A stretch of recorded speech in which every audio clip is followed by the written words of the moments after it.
Okay, we are here at Badgerton. It has been, I think, 31 or 32 days since the original planting. We are so excited to see what there is to see. There is a lot of green behind me. Let's go look.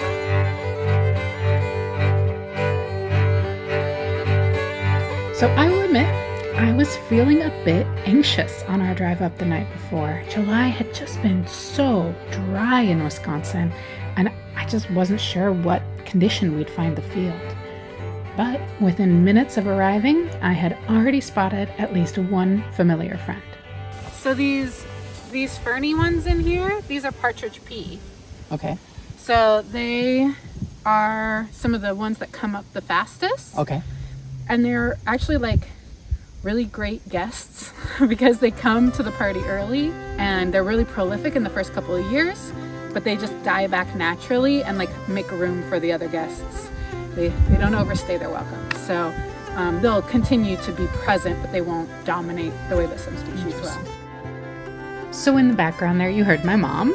Both of my folks have joined us on this trip. You can actually see them walking up the hill just there. Hi.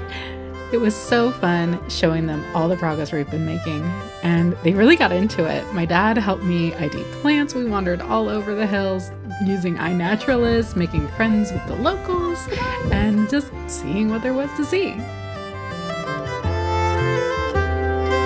What we've found so far is it's still pretty weedy, but that's to be expected. In this first year of a prairie, it's a lot of annual weeds.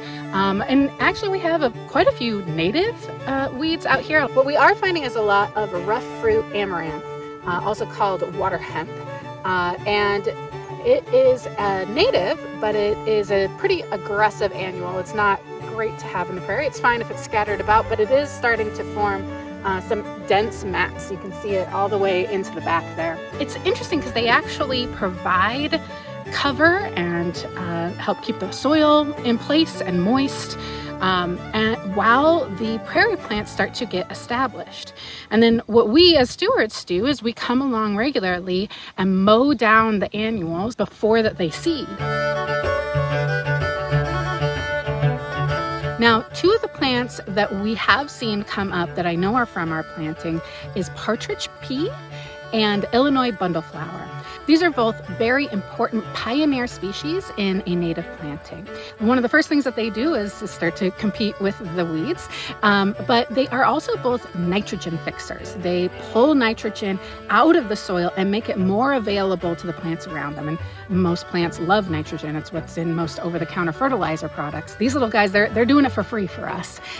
They're pulling all that nitrogen in and readying the soil for the grasses and the wildflowers that are going to follow after that.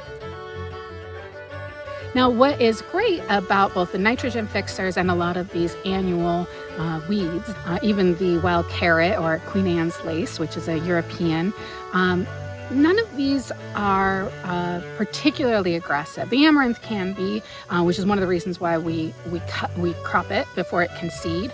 But if we manage it correctly, if we steward this land correctly, it should be a pretty graceful turnover and something that we'll get to see over the next few years. That's one of the reasons why they say that a prairie doesn't really look like much until about 3 or even 5 years into a planting, because it takes a while to have this switch over take over, but it will basically happen on its own. We just have to be patient.